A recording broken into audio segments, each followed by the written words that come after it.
Thank you so much for joining us. We have some news we'd like to share with you. But before we begin, let me introduce ourselves. My name is Michael Nash, and this is my wife, Courtney Nash. And these are our beautiful children, Blayne, Remy, and Ruger. From the outside looking in, we seem like a pretty normal family, or what we consider normal. But this summer, our lives became far from normal. In June, we moved home to Tennessee from Fort Worth, Texas. Among our many to-dos that go along with moving back, we found a new pediatrician. So we went in for Blayne's, I think it was her 15-month checkup, with absolutely no concerns about our baby girl. Nope. We were already aware of something called Pectus Excavatum, which is kind of like a sunken chest. Yeah.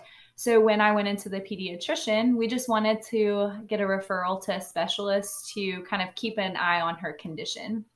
Around her first birthday, we did notice a curve in her back, Maybe kind of like a lump when she bent over in certain ways. But I mean, since we're medical experts, we did some light research and decided it was probably connected to her Pectus Excavatum. After sharing some information with our pediatrician, he wanted to send us to a genetic specialist. And that's really kind of where our story really begins.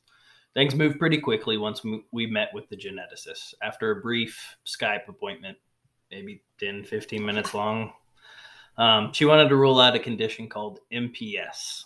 She noted that Texas does not include that on the newborn screening. And it would be important to rule it out or intervene as soon as possible for the best possible outcome. She immediately told us not to Google it and gave us a short explanation of the disease. Surprisingly, we listened to her and we didn't Google it at first. And we kind of went about our lives. However, within 2 weeks, I'd say, and several labs and tests later, we were faced with the heartbreak of confirming a diagnosis of mucopolysaccharidosis 1. MPS 1 is a progressively debilitating disorder caused by mutations in the IDUA gene. So basically, we couldn't have done anything to prevent it. We just hit the lottery, and we both had a recessive gene that we passed on to Blayne. This means that Blayne's body is lacking the IDUA enzyme. Without this enzyme, her body can't break down large sugar molecules, which they call GAGs. The GAGs basically accumulate in her cells, and so it's called a lysosomal storage disorder. The lysosomes increase in size, causing different organs and tissues of the body to become enlarged, which, I mean, you name it, there can be a problem with it. It can cause just a variety of medical problems. And if that made absolutely no sense to you, don't feel bad. We're in the same boat. You're not alone. It's taken us many weeks to process this information. But if you are looking for a Cliff Note version, it means that Blayne's enzymes are like tiny little scissors in her body. Some of her scissors are sharp, some are dull, some might just be missing altogether. But without her sharp scissors, her body can't break down the bad stuff, and that causes lots of problems. So as of now, there is no cure for MPS 1. There are several treatment options. So Blayne is currently doing weekly enzyme replacement therapy. This is an infusion she receives through an IV. It's basically like getting a bunch of little scissors. Yeah. He always says that she's going to get her scissors sharpened each week. It is pretty long. It's a 4 to 6 hour process each week. And she will do this weekly until she receives a stem cell transplant, hopefully in January.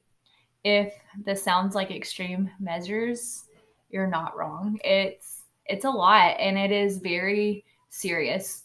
Without early treatment, MPS 1 patients usually don't make it to their 10th birthday. So why are we sharing this with you? We have a few goals with sharing our story and taking you along on our journey. First, we want to bring awareness to rare genetic diseases, especially MPS 1. It is crucial MPS 1 patients are treated before the age of 2. If we did not move from Texas to Tennessee, we might not have found out in time because Texas does not screen for that. Our second goal is to let you know that God is good even when life isn't. That's why we chose the name Hills and Valleys, because if we have learned anything over the last few months, it's that life is full of joy, but that does not mean that you won't experience some type of hardship. We want to share our journey with you to let you know that you can still keep your faith even when it seems like the world's against you. We're going to keep you updated on our journey as frequently as possible. We want to share our struggles with you as well as our celebrations. I know many of you have already reached out to us and asked how you could help support Blayne now. So for those of you wondering, the best thing to do is to check out some of the links that we've provided for you. You can check out the National MPS Society. They have lots of information on MPS and how it's treated. You can check out links with different foundations that support MPS patients. And if you want to support Blayne's journey directly, you can check out her GoFundMe page and support her there. It's going to be a very long journey, folks. But we know we're not alone in this journey. Also, I've always wanted to say this. Make sure you smash that like button, folks. Thank y'all. Good job, babe. I'm proud of you.